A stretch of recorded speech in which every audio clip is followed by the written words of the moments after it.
It's time for Maggie and the Moms, sponsored by Tampa General Hospital. Welcome to Maggie and the Moms, where we celebrate but never sugarcoat parenting. On our panel today, we welcome back Carolina King, a mother of 2 girls, and the woman behind Mama Instincts, where she shares her always relatable and always thought-provoking parenting insight. Deanna Moore also has 2 girls. She is our executive producer here at Daytime and the mom that I talk to the most about parenting every single day. Thank you for that. And Laura Byrne, a mother of 2 boys. She's the editor of Tampa Bay Parenting Magazine, whose April issue is out now, so be sure to pick one up wherever you see it around town. Ladies, welcome. So good to have you here. Thank you for having me here. We're going to start with one of those questions, and there are so many of these that you often ask yourself as a parent, but you maybe don't feel comfortable asking another parent, hey, how do you handle this in your family? Well, this question was brought up in an article on parents.com, and they ask, is it okay for your kids to see you naked? I'm curious to know what you think, because there are so many strong opinions on both sides. Let's start with you, Carolina. Well, I think this is a hard thing to answer because, like you said, it depends to me on the child's personality, the parent's personality, their age, and their comfort level. So I think it's going to vary by family, and it's important to do what's most comfortable for you. But in my house, being naked is just the thing that happens when we're changing clothes. So we don't walk around naked all the time, but we don't react. If they walk into the room and we're naked, we'll just continue putting our clothes as, you know, we're doing a normal thing, getting dresses. We're talking about our bodies and answer any questions that they have in regards to that. So we try to keep it normal, although we are clothed most of the time. Right, so there's not a shame not a component shame, to it, yeah, which or I think, like hiding to hide my rolls, right, things right. like that. What about you, Deanna? You have 2 girls, I'm curious. I do. I mean, definitely when it comes to my husband, no, never. It's just not a thing. But yeah, I'm fine with it. I walk around, they'll see me get undressed, but I think it starts the questions. What are those? What is that? And they're pointing and they're staring and they're looking. So if I don't feel like answering the questions, normally I go run away and hide. But if I'm too busy and I'm naked and they're naked. My husband has this thing where he's like, no naked girls in the living room because they run around in the bath time. It's not a shaming thing, it's just like an appropriate thing. Okay, right. I mean, as a mom of boys, I say no, but then I have to think back of when I was breastfeeding. Then in that case, you know, obviously you're, providing the food that my baby needs to grow and survive.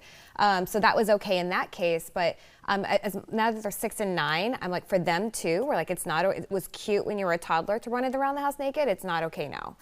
Respect your privacy, and you got to respect mine too, and Dad's. It's a no for me too. I was raised to be very modest and change in private, even in front of your family, and I still believe that's right. Although I will say I have a very good friend who's an OBGYN, and she said that she purposely changed her clothes in front of her daughter so that her daughter could see a female adult body, feel comfortable around it, ask the questions that sometimes we don't want to hear, but that, girls should have answered, and that made a lot of sense to me.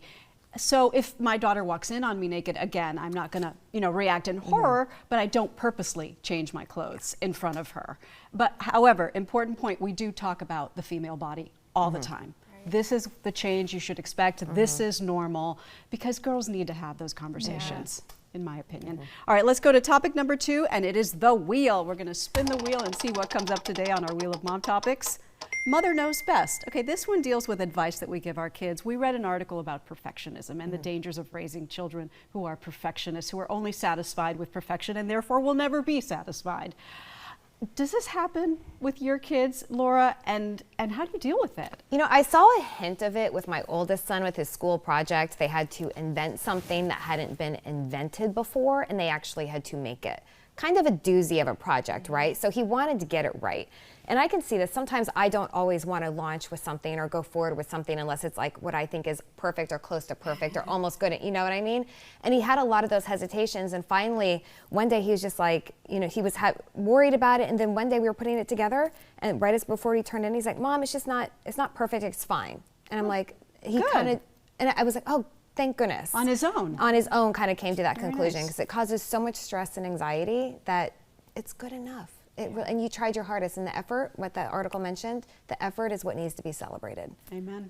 I loved this article because it pointed out some glaring things, that there's good perfectionism and bad perfectionism. I'm a perfectionist, and I see one of my kids, I will not say which one, is going down that path. And if you go too far with the perfectionism, it causes anxiety, OCD, eating 100%. disorders. Depression. And depression, exactly. And in my family, we have a history of anxiety. So I have to watch the perfectionism in that child. Because for me, I mean, well, I'll make it short, but I had an instance when I was in high school where I cried because I got a D. The first D, I cried so hard walking home. My mom was like, it's fine. I cried because I thought she was going to be mad. It's me. I was worse on myself. Bravo, I can't Dolores, have that. for that reaction. Bravo, Dolores, for so many things. Yeah, that's a whole other topic. Carolina? Well, I'm a perfectionist myself, you know, which it's not good. Yeah. And I can see it also in one of my daughters. So because I'm a perfectionist, I think, you know, I've had to deal with this. So I try to give her tools to like deal with this part of her personality. So we focus a lot on the process. If she like plays soccer and her team wins, we don't talk about, oh, your team won. We talk about like, wow, you caught a goal. Like we focus on the process. And then I also have to point out to her constantly how things take time and patience. So when she's doing something, I'm like, but remember last time you were like trying to do it, and you figured it out. This is the same thing. Or if we go to a show, like she loves Cirque du Soleil. So I point out, like, look at that person. They probably tried so many times and fell down so many times before they got that right. And so now that she's getting older, I will see her getting frustrated and then be like, no, if I keep trying, I can do this. So I feel like I'm putting here little words that I hope will be her inner voice, because she's going to have to deal with this just like I do as an adult. We are their inner voice. There's no question about that. So perfectionism is my curse. And I did not even realize, guys, that I was a perfectionist until I started to see some perfectionist traits in my daughter. And so I was mentioning to her why she shouldn't be that way, and then realizing, oh my gosh, but I'm this way. So now I do everything that this wonderful article suggested. I praise the effort. I speak positive statements. I have empathy. I remind her nobody's perfect. But also, the most important thing is I try to model self-acceptance, which is what's hard for me. I will avoid the negative self-talk now. I won't say, oh, I'm so bad at that. Oh, I always get that wrong. You got to eliminate that. Yeah. Number two, I will go to the beach, even if I don't think I look perfect in my bathing suit, and I will rock that two-piece, because you have to, especially body image and girls. That's so important. So I think that, you know, we say this, I think, every week on Maggie and the Moms. You have to model the behavior that you want to see in your kids, because we really are their inner voice. You can't be the do as I say, not as I do kind of a parent. 100%. All right. In a minute, we're going to try to tackle another wheel topic, and this one is at what age? All right. Super quick. At what age are you going to let your girls date, Deanna? 16. 16. And a date means like go out with a boy alone? Go out with a boy.